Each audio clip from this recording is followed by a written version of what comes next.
Welcome dear friends. Today we are going to learn about liquid mixing.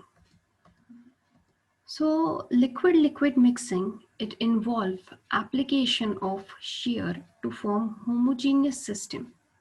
Nature of the liquid, it determines the ease of mixing. They can be classified as miscible liquids. So here these miscible liquids are completely miscible in all proportions. Example of miscible liquids include mixture of ethanol and alcohol, elixirs, aftershave lotions, etc. The next type of liquid is partially miscible liquid. So these are miscible with one another only in specific proportions. Example include mixture of water and pea cresol. The pea cresol is only soluble in 5% concentration in water. Then that is when peak resol is 5 grams or and when water is 95 grams, then only we will get a complete pure mixture. So if the concentration of peak resol is even increased by 1 gram, still it won't get solubilized in that water. So this is an example of partially miscible liquids. Then the next type of liquid is immiscible liquid. So these are immiscible with one another. You mix them in any proportion, they won't get mixed. So example includes vegetable oil and water. Let us see the applications of liquid mixing. When you want to prepare a suspension, at that time the phases which are mixed is solid and liquid. But it is considered in terms of liquid mixing because here the major proportion is that of the liquid. Example is calamine lotion.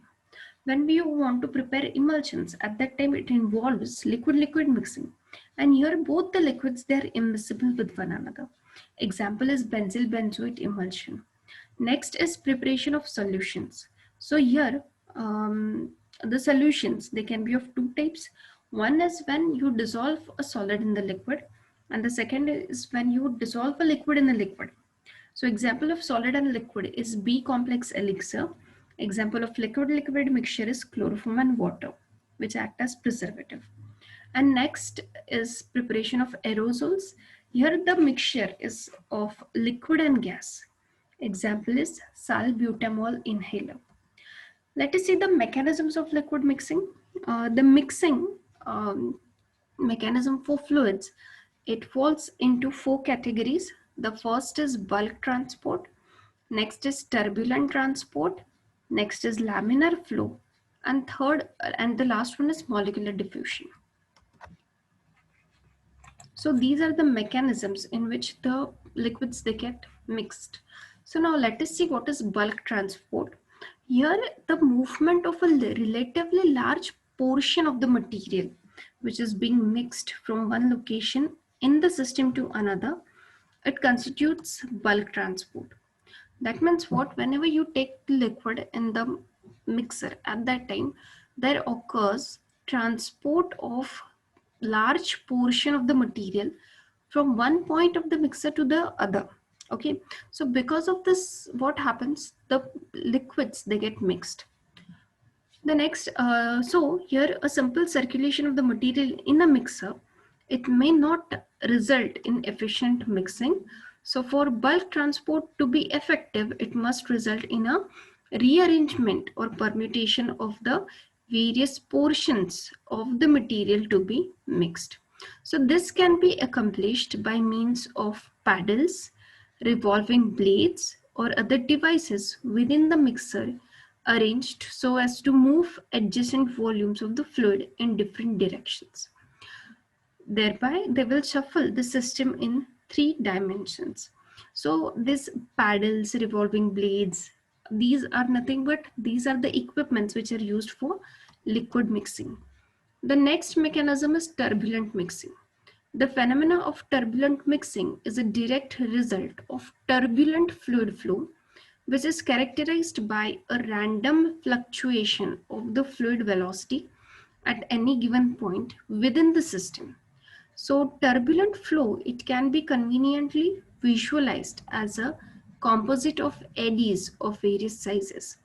An eddy is defined as a portion of the fluid moving as a unit in the direction often contrary to that of a general flow. So large eddies, they tend to break up, forming small eddies and smaller sizes until they are no longer distinguishable. So the size distribution of the eddies within a turbulent region is referred to as scale of turbulence.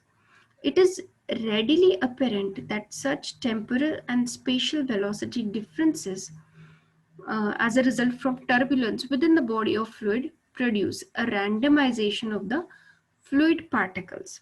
For this reason, turbulence is highly effective mechanism of mixing. Thus, when small eddies they are predominant, the scale of turbulence is low. The next mechanism is laminar mixing. Streamline or laminar flow is frequently encountered when you deal with highly viscous liquids. Okay, so it can also occur if stirring is very gentle, and it may exist adjacent to the stationary surfaces in vessels in which the flow is predominantly turbulent. So when two dissimilar liquids they are mixed through laminar flow, the shear that is generated it stretches the interference between them.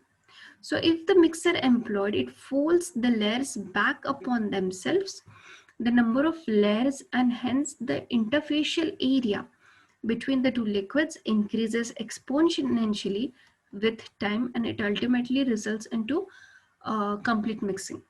The last mechanism is molecular diffusion. The primary mechanism responsible for mixing at the molecular level is diffusion, resulting from the thermal motion of the molecules. So when it comes in conjugation with laminar flow, molecular diffusion tends to reduce the sharp discontinuities at the interface between the fluid layers, and if allowed to proceed for sufficient time, it will result in complete mixing. The process is described quantitatively in terms of Fick's law of diffusion. The concentration gradient at the original boundary is a decreasing function of time, approaching zero as mixing approaches completion. Now let us see the factors which influence mixing of liquids in tanks. The first is material related factors. The properties of the liquids, like physical properties of the material which is to be mixed, like density, viscosity, and miscibility, it highly affect the liquid mixing. Next factors, these are equipment related factors. It depends on shape of the impeller. So what is the propeller type? Is it straight?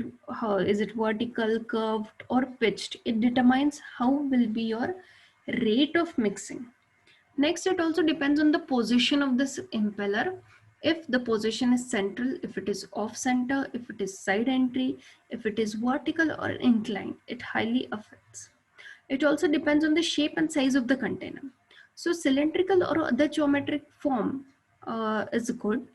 Uh, Presence of baffles, it assists in mixing. If baffles are absent, then mixing becomes a little tedious. It also depends on the cost of the equipment and its maintenance. The third type of factor is process related.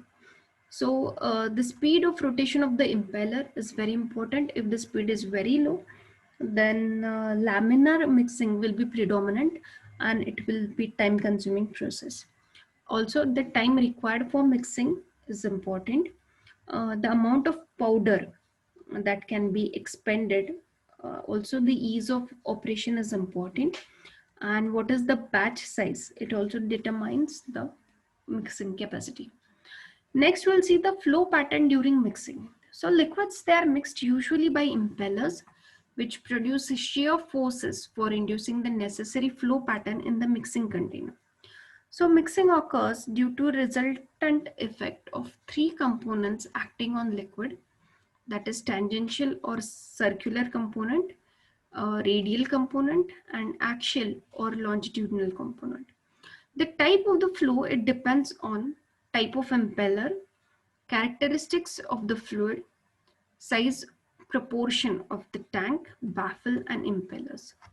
So this was liquid mixing. Thank you for watching.